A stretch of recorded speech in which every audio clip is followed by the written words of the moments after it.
Hello, my name is S.K. Williams, and this is my second Lenten reflection for my old channel for the year of our Lord 2026. Lent is a time of privation where we wander the desert, entering the desert for Christ, separating ourselves from the world.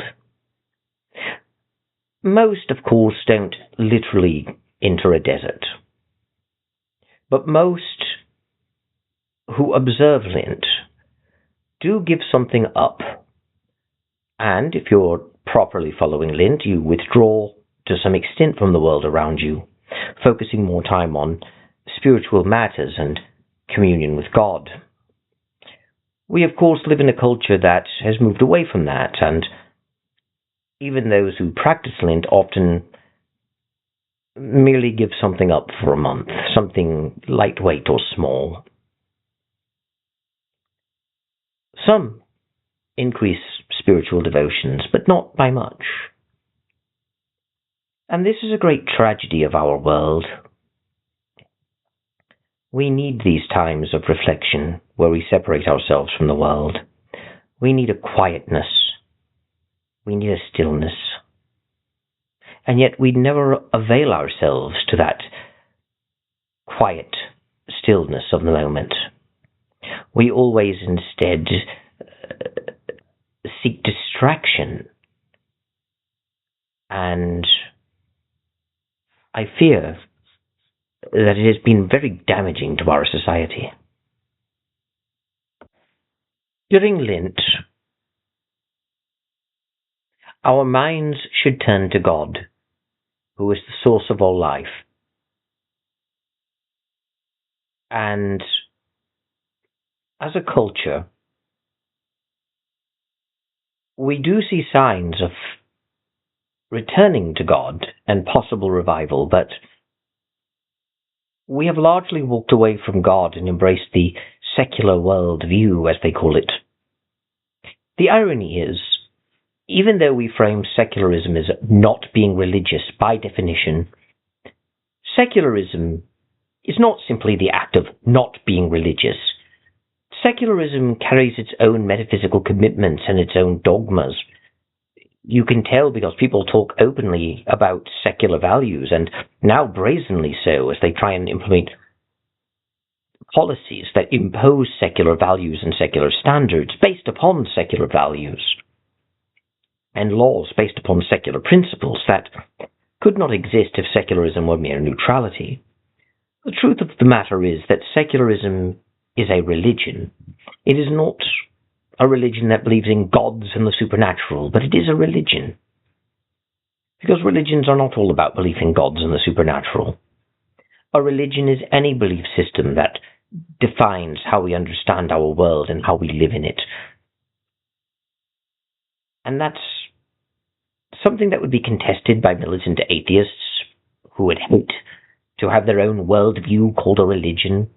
And I've been told by more than one of that sort that I'm confusing worldview and religion, but no one can really tell me how they differ. And they don't. Because they are the same thing. One's worldview is one's religion. I'm not saying that because I'm committing some equivocation fallacy.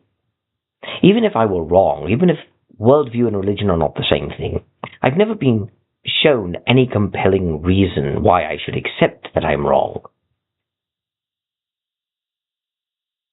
And I doubt anyone has one. We have forgotten in the modern society that people in the past did not have a concept of religion as we do, as this separate thing that some people have and others don't, and as a private belief system that's mostly about supernatural powers and worshipping gods. People's religious beliefs were not separate from science, separate from philosophy, separate from the real world. They were the beliefs people had about the real world. Which is why, and I'm loath to use this term because it is used inaccurately today, but this is why we didn't see fundamentalism in antiquity, and why we didn't see fundamentalism in the Middle Ages. And by fundamentalism, I mean the same thing modern people mean by it. Fundamentalism is one of those terms we use to scare people. It shouldn't be, because it has a perfectly valid actual definition, but we don't use that definition. We instead understand a fundamentalist as a bad sort of religion, and we equate it with literalism. If one takes their religion literally, one will be belligerent to others, hateful, intolerant. Fundamentalism is anti-reason and tribalistic and all sorts of other negative traits. We can't quite pin it down, but we know it when we see it. That's how we know Islamic terrorists follow fundamentalist Islam, and how we know that traditionalist Catholics are fundamentalists because they are hardliners against the Rome. But you will notice the difference between a fundamentalist Muslim in this example and a fundamentalist Catholic. We're trying to equate them both by using the word fundamentalist.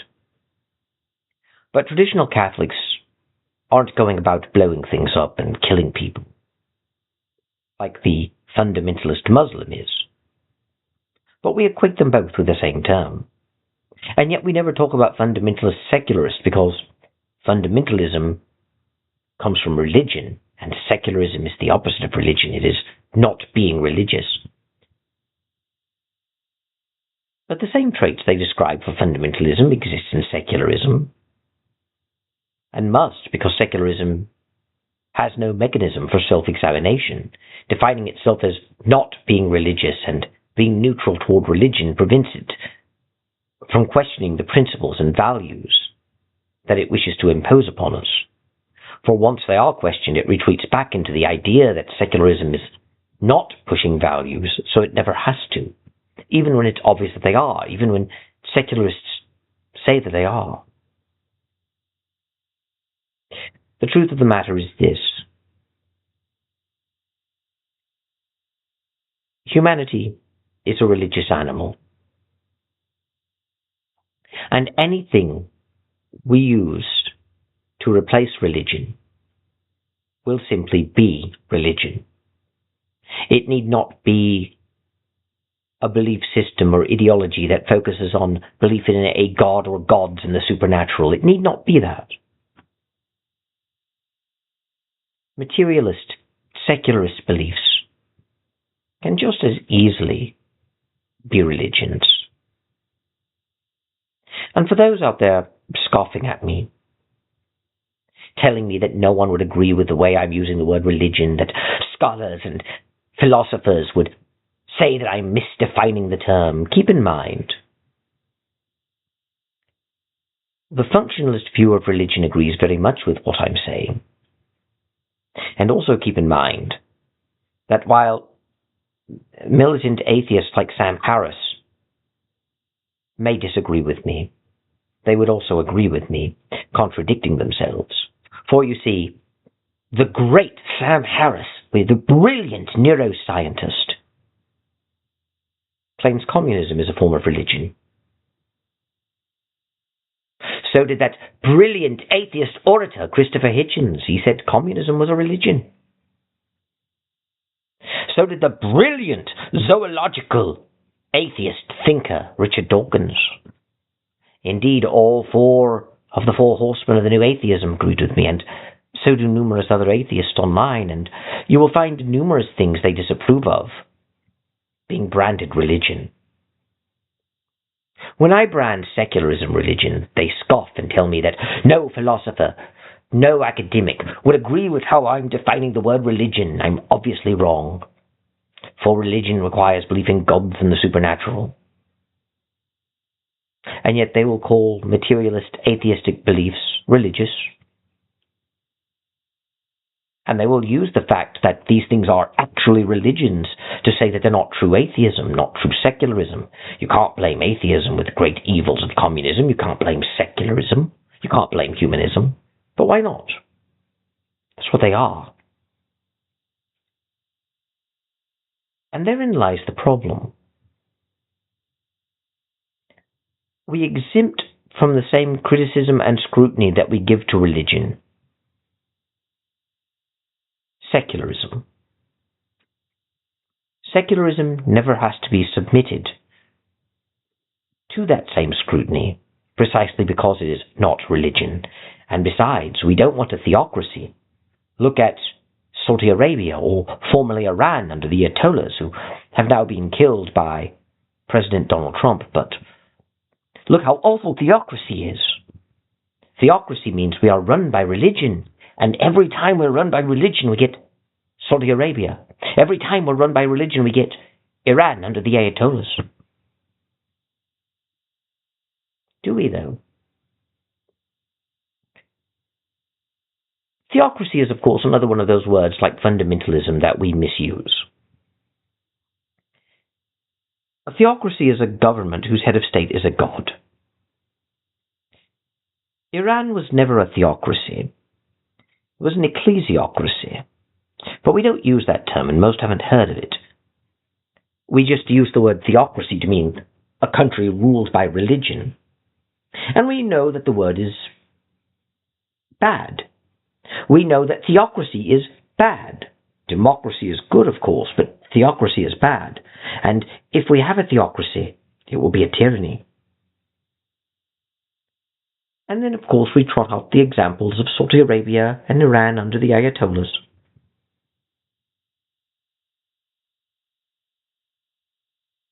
But those aren't good examples.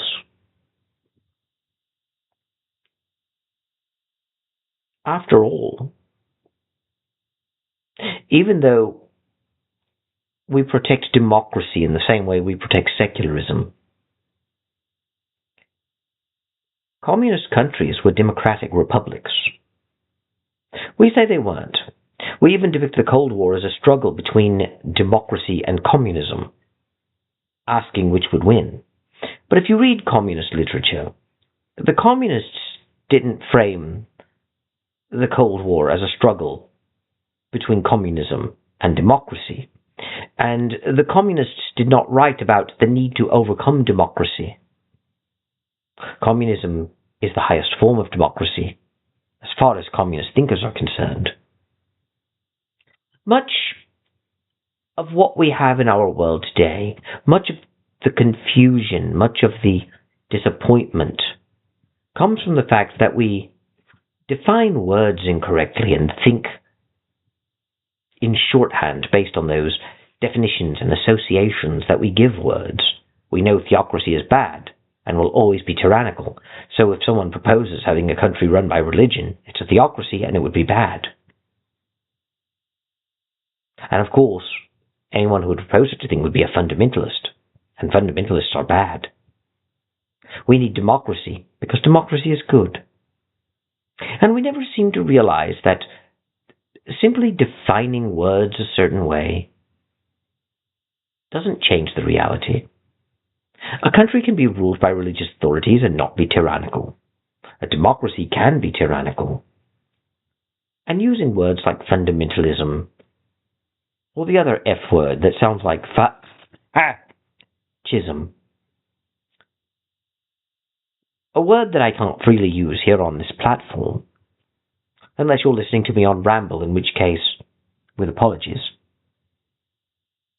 I haven't had time to create a separate video for Ramble.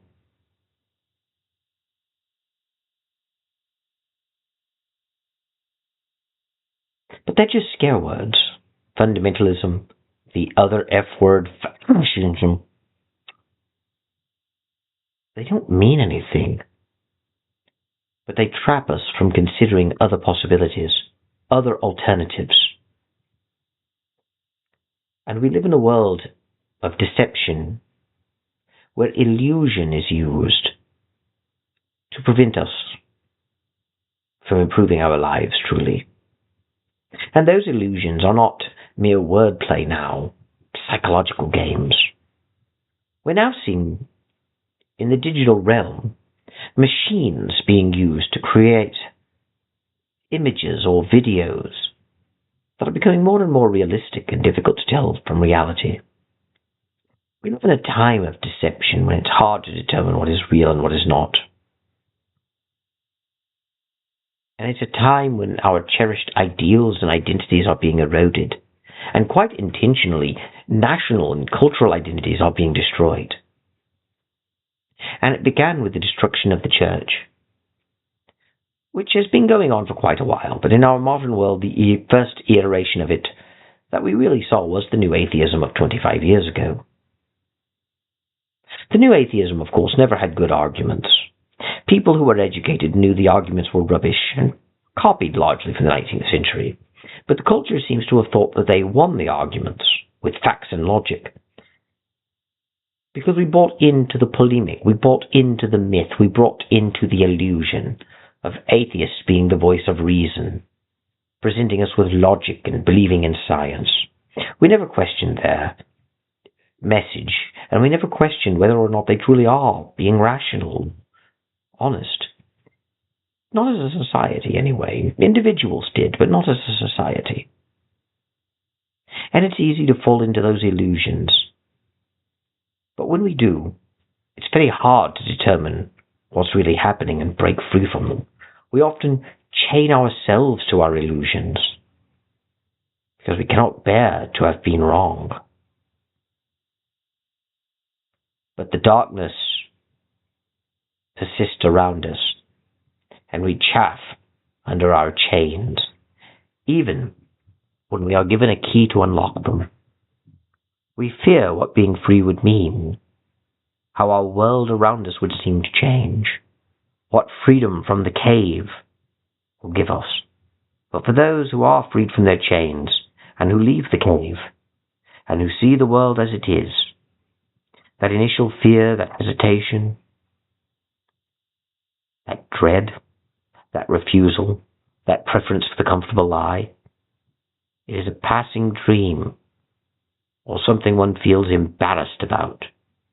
For the reality will make life more understandable, more comprehensible. And it is true, it may dissolve or destroy certain things that we've built identities and lives around. But what it gives us is so much greater, so much better. What it gives us makes us forget what we have lost.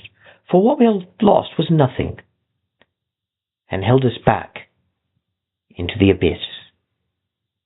I don't have much else to say, so I shall take my leave of you now. Thank you, God bless, and goodbye.